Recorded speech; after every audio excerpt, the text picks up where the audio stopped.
Hello and welcome to Inside the Admissions Office, your one-stop shop for expert advice on the smart way to get in. My name is Kayla, and each episode I'll bring you an interview with the former admissions officer, a graduate of a top college, or an admissions expert. These interviews will take you inside the admissions office and will be full of behind-the-scenes knowledge, first-hand experiences, and application tips that will help you get into your dream school. This week, we're joined by Natalia Ostrowski, a former assistant director of admissions at UChicago, to talk about summer planning.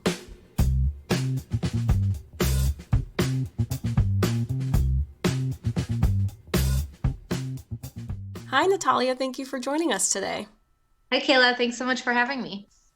Yeah, so I know we've had a lot of students asking us about summer plans because of everything happening with coronavirus, all of the cancellations, closures, postponements, and were really looking forward to their summer plans, their summer camps, and now those have kind of been thrown for a loop.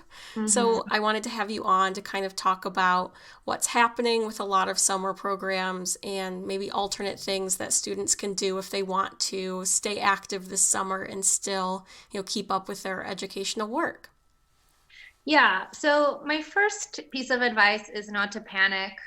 Everybody's in the same boat. I think all of us, regardless if we're in high school or if we're working, our summer plans have kind of fallen through. And colleges will understand that for the next 3 to 4 years, colleges are going to be reviewing applications differently than they have in the past. And this is just kind of where we're at right now. So the first thing is, don't worry too much about how this is going to ruin your chances at your dream school, because it's not. They understand and will work with students to make sure, that they're still able to read the applications holistically and understanding who you are as a student in person. That said, there are a lot of things you can do online. The internet is in a place that, it's probably its best it's ever been. There's so much you can do these days. Zoom meetings, I'm sure everyone is aware of what those are at this point, or just online meetings with teachers. You can do similar things with your clubs. If you can. It's good to try and continue doing what you were doing and be creative in clubs or sports or things that you can't do as easily online. So thinking of ideas like maybe doing a live workout together if you're on a particular sports team, or continuing to meet together for clubs if you can do PowerPoints about something related to your club, things like that. Reading, huge thing you can be doing. Libraries are closed, but a lot of places are offering free ebooks. You can still order from Amazon, though it may take a little bit longer for you to order something. And I'm sure you have plenty of books you haven't read yet at home. Watching projects, if you have a favorite director or a favorite genre of movie, you can make it fun as long as you're taking notes. Make sure you're writing down what you're watching and what you've enjoyed about it. You can continue to do things like networking projects as well. This means that you reach out to people who you admire in your subject area and ask them about their trajectory. Where did they go to school? Why did they choose their major? How did they get into this job or particular interest of yours? And that can really help you think about how you can learn from their successes and mistakes, and while you're forging your own path. So, it's not going to be the same. Obviously, a lot of summer programs will go online, and that's a nice thing, but some of them just won't. And while some of you will be able to do the programs next year for rising 12th graders, obviously that's not a possibility. And colleges are still going to wonder, how did you take advantage of this time? And while I do want to say, I can't remember who the quote is from, but it's something like, you're not just working from home, you're at home trying to work.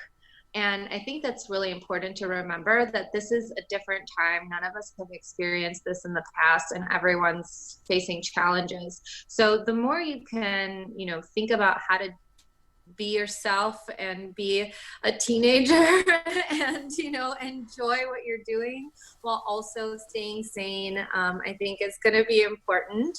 But like, think about like how you can combine your interests, like whatever it is you're doing. See how you can connect with your family, your siblings, your parents. I know usually at this age, you want to get as far away from them as possible, and you will soon enough. But now's that time that you'll never get back.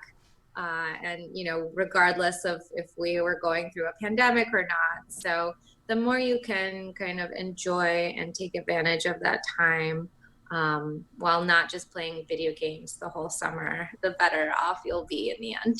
Yeah, definitely. I mean, like you said, this is a crazy time and like it's important just for Mhm. students to be staying healthy. So we of course don't want to be pushing students to Yeah. try to overachieve, stressing themselves out. I need to do a huge massive project this summer, but it's a good idea for nothing else just to, like you said, keep yourself active, not just playing video games. Yeah. It doesn't have to be explicitly for or only for the purpose of your college applications later. This Right. is just a good time that you might have time now to do things that you've been too busy to do before. Yeah.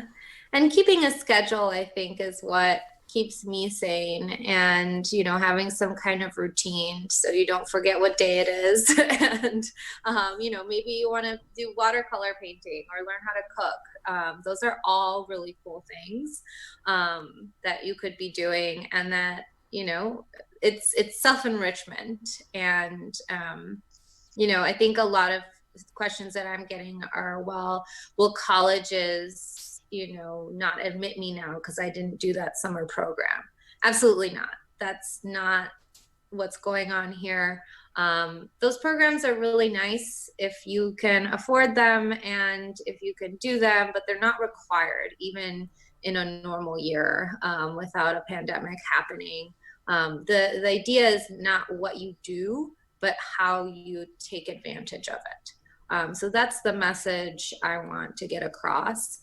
Um, Even when I was at the University of Chicago one year, we were manning the phones, and this dad called me and he opens up with saying, so I have an argument with my wife. And I was like, maybe you have the wrong number. And he's like, no, no. So our daughter's in high school. She's, a sophomore, junior, I don't remember. And we're thinking about what she should be doing for the summer. And I really want my daughter to go to Germany for an exchange program. And my wife really wants her to go to the community college nearby to take some classes. And I want you to tell her that I'm right, that she should be going to Germany. And I was like, well, I don't think you're going to like my answer because neither answer is correct. My question is, what does your daughter want to do? And he Mm-hmm. didn't have an answer because I don't think he asked her. And we talked about the benefits of both and the cons of both, but ultimately, if this dad's daughter didn't enjoy one or the other, like, Germany sounds amazing, right? But if she hated it and didn't want to do it, then it's not going to inspire her to do other things later on. So really, and the community college might be way more interesting to her because she might make a connection with a professor there who she really admires, and that might help her get a recommendation later. I mean, it really, really depends, like, what is the student going to be excited about? That is always my first line of defense. If a student is asking me what they should be doing, I don't ever really think about strategy because you can't predict what a college is going to want. What you'll be really interested in, and then your passion will come through, your excitement will come through. That's what colleges are excited about. So, this summer, do that thing you couldn't do before. You have so much time, spend time with the people you can, and don't stress out too much about it. Right, definitely. So, Like you said, it's not required for students in any year to go to these programs. It's really about just doing something over the summer that they enjoy and that's enriching. But I do know that a lot of students and a lot of our students were really excited about certain programs that they got into. Mhm. So I know we don't know about all programs yet, but I am hoping you can just talk a little bit about what the summer programs that we do know of, what they're doing in light of the situation, and kind of how you think might some other programs might respond. Yeah, so a lot of it is still developing. Most, okay, so it really depends on the school. Some schools already have existing online programs, like Brown University, I know has existing online programs. So does Cornell and some others. So those applications, I believe, are still open if students want to just apply directly to an online program. So that's still available. Some programs are going online. Some programs, like I believe Stanford is going online for all of their Mm-hmm. existing programs. But some schools don't know yet. Like University of Chicago has not yet announced what they're doing yet. So it's kind of in limbo. And same with other schools. And I think what's going to end up happening is that students won't really be finding out until late May, even early June, what's happening with the school programs that they've applied to. So unfortunately for some people, it's going to be a waiting game. Like I mentioned earlier, some solutions to this will be offering the student to do the program next summer. And some will just get refunds for the programs that don't continue. So for a lot of these programs, we'll just have to see. um, you know we don't know how long this is going to go, and it may be regional too. It's developing every day, changing every day, so we can hope for the best, but also just be prepared for the worst, and try to have some backup plans in what we can be doing. Right. I know just a few weeks ago I had some families asking about, my daughter's planning on going to this program. What should we do as backup plans? So I think starting to think about those alternative options of things you Mm-hmm. can do from home is, even if you don't know yet, just having a backup so you don't panic if your Yeah. program gets canceled. Yeah, and there's tons of online courses. I mean, it's always nice to get that college credit, right? But I will say that most schools won't even take it because they want you to take their own classes that are taught by their professors. So, while it is nice and it does carry some weight to take a 4 credit course on campus, if that's not possible, doing an online class through Coursera or edX or even Udemy, depending on what you're interested in, can be a great way to still build your skill set, and still actually build a network, because a lot of those courses, especially if you're taking them with a cohort and those are live, those are great. You have discussion boards and things like that you can interact with others. Ingenious is doing something called the group academic mentorship, where you work with a professor or an expert in their field and a TA, and it's a small group of people, maybe 5 students, Kayla, I think. Mm-hmm. Yeah, and it's the ones coming up this coming April or mid-April are going to be Roger Worthington. He is a Yale professor. His course is called Analyzing and Comparing Countries' Responses to COVID-19 from the Ethics of Public Health Perspective. So very on point, very on topic if you're interested in public health. Roger Clark will have one that's called The Psychology of Learning, how students' brains respond to diverse learning environments and strategies. He's a neuroscience professor at UCSD. So, if you're interested in neuroscience, STEM, et cetera, a really cool program. And then Colin Agger, his course is going to be the role of social media during an international crisis. So talking about real versus fake news, fear mongering online, that kind of stuff is really, really very, very topical courses. The next set of courses have not been decided yet, but I'm hearing whispers of architecture and engineering courses. So we'll see what those end up being. But that's a really great way to meeting other students, having one-on-one meetings too with professors, with the TAs who are involved, and just overall really nice academic adventure that won't be the same, of course, as being on campus, but still really cool to have access to those kinds of professionals. Yeah, yeah, we're definitely really excited about those. We've been working on developing even more courses, like Natalia said, for the summer for students who do want to keep busy and still meet with other students. I'll hopefully be linking some of the information on that in the episode notes, and I can also put my email in case anyone has questions, because we're enrolling for those classes now, and we're really excited. I know. I want to take some of these. I know I would have died to do some of these programs when I was in high school, so it's really exciting. But even for students who might not have the ability to sign up for programs like that, I think even just doing independent research projects Oh on yeah. your own, Mm-hmm. in any topic that you're interested in, doing independent research, like Natalia said, a lot of libraries are putting out ebooks, are sharing their resources. So using those to do your own independent research and maybe writing a research paper or making an online presentation will still give you a great thing to do. Yeah, some of my students are doing that. I have one student who's interested in marketing, and she just did a presentation, like a PowerPoint presentation about the difference in social media when SARS came out and now during Mm. COVID-19. And social media was really different, 17 years ago? Maybe it was just getting started, how the news media was picking this up. I was, I think, her age when SARS came out, and I really don't remember much about it affecting our lives. And of course, it's a different scale, but also like very interesting to kind of compare how the news was talking about that versus now.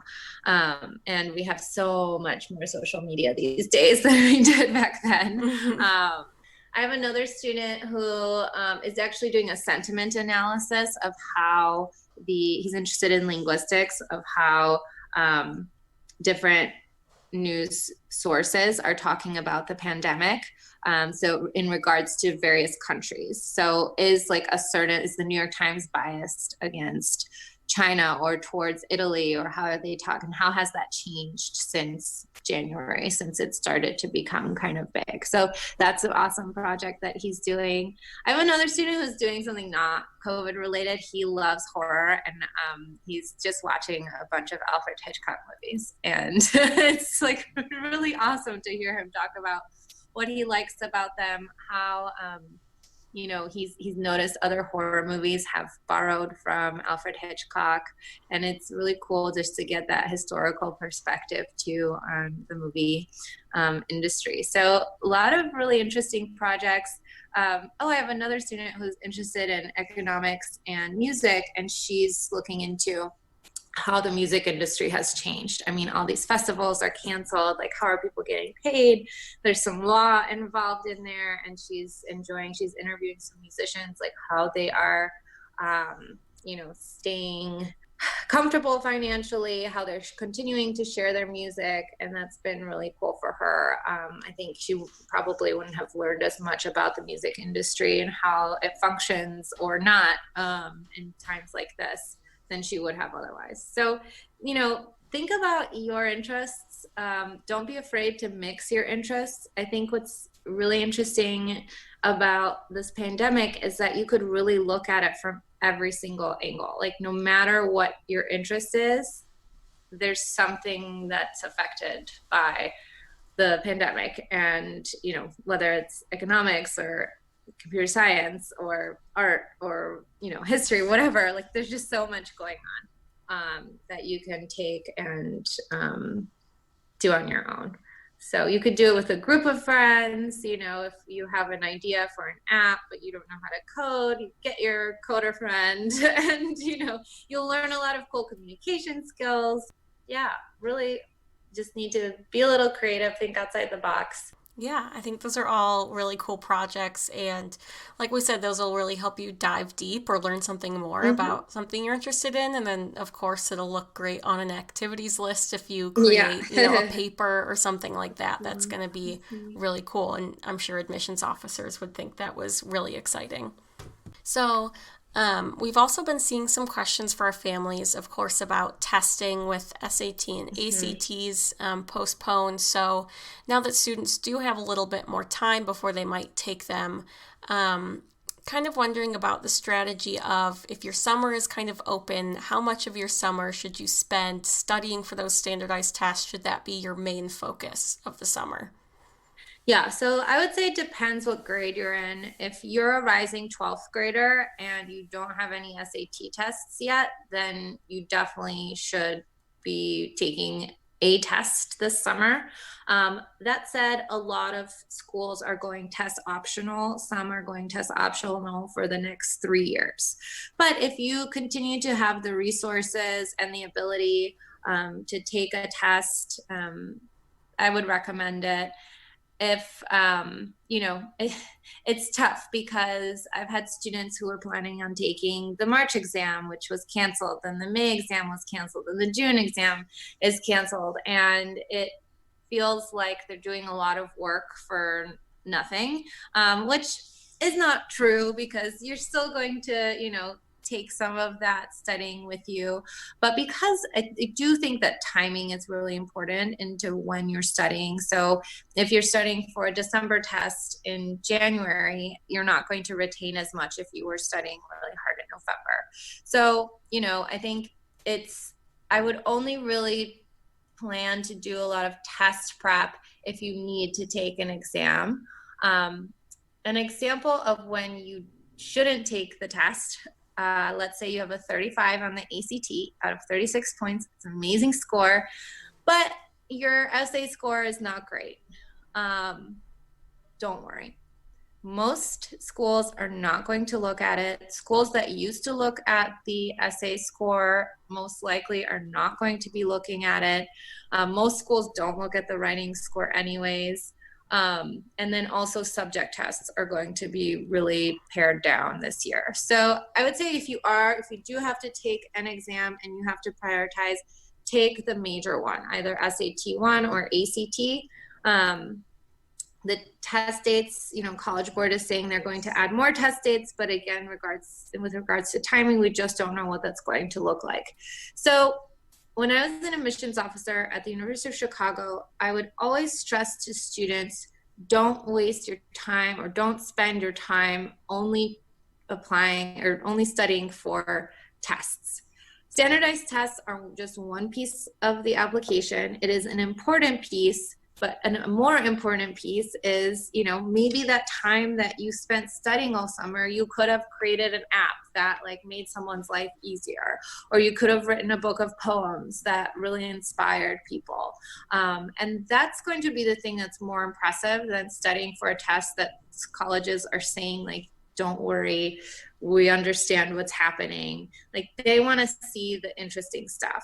To admissions officers, standardized testing is, again, just one piece of the puzzle.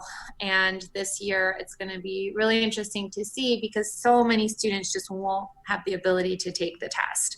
Either they only will have taken it once if you took it, in 11th grade, early on or earlier, and maybe you can't take it again to try and up your score. They'll have to understand that. They'll be looking at your grades to confirm, how you're doing. And, again, at this point, I would say if you have the time, if you have other cool stuff you've already worked on, don't worry. You could take it again, but really, if you're up there and you really don't need it again, don't take it again. That extra Mm-hmm. 10 points on the SAT or that extra, 2 points on the writing section isn't going to make or break your application. I would say too, like, in another example, if you have like a 770 on your math 2 exam for subject tests, but your SAT 1 score is in the 1300 range, forget about the subject test. You're done with that. Prioritize the SAT one and see if you can do that. But again, don't spend 6 hours a day for the entire summer prepping for the exam, because there's going to be a lot less weight on subject or on just testing in general this year, is my prediction.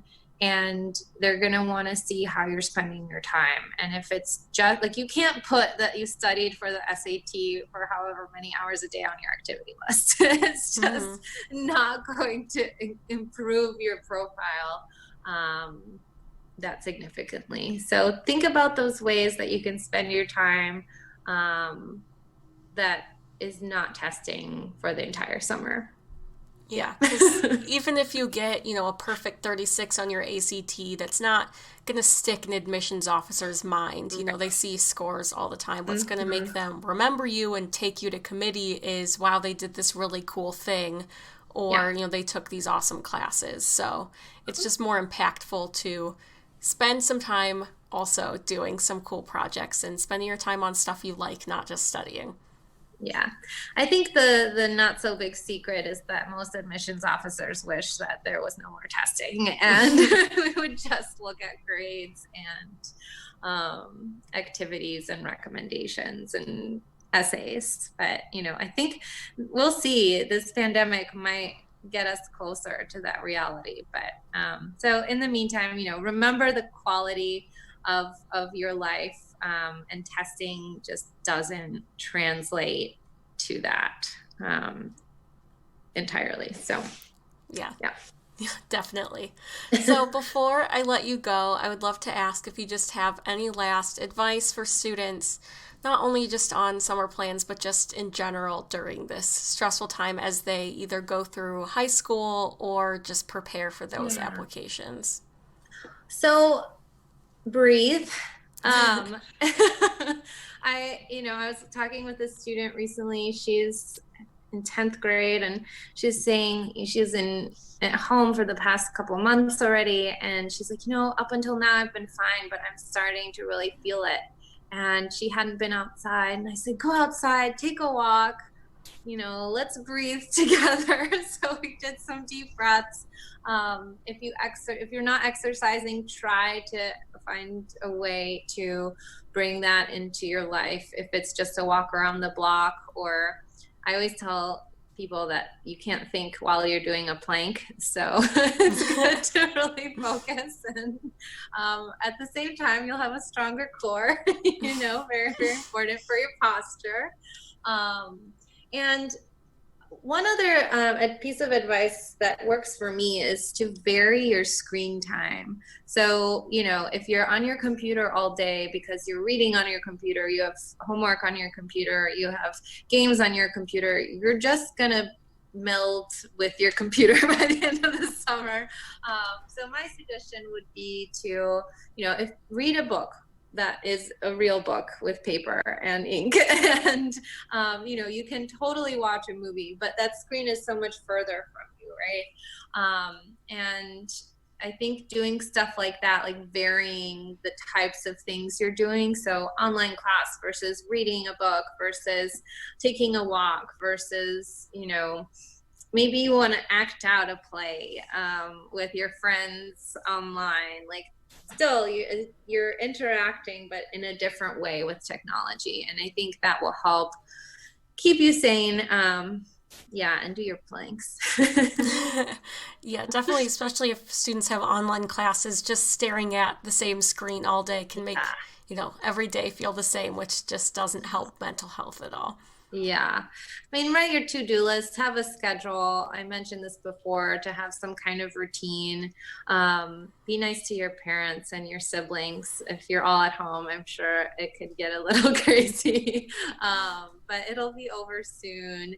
And stay safe, stay at home. Don't, put others in danger, particularly, older people in your life. And just hang in there. We're all in this together. If you need anything or have questions, we're here to help. But yeah, just, enjoy the summer. The weather will be nice. Sit on your front porch or go out in the backyard, get that vitamin D, and try to enjoy it as much as you can. Yeah, definitely. Yeah, like you said, we're here to help and we really hope everyone is staying safe. So thank you so much for joining us, Natalia. Yeah. Thanks so much. And I hope everyone enjoyed this episode with you. And of course, like I was talking about earlier, I will include information on our academic mentorship programs that we're running this spring and summer in the episode notes below. And I'll put my email there in case you want me to answer any questions or if you want more information on those programs. I'll also be linking our blog where we have some excellent resources about independent projects that you can do in your spare time or during the summer, and just great resources in general for the college application process. And of course, if you'd like to request a topic for a future episode or if you have any questions, you can follow us on all social media at Ingenious Prep Anywhere, and you can message us. That's all for now. Thank you for listening, and I hope you'll join me next time as we continue our journey inside the admissions office.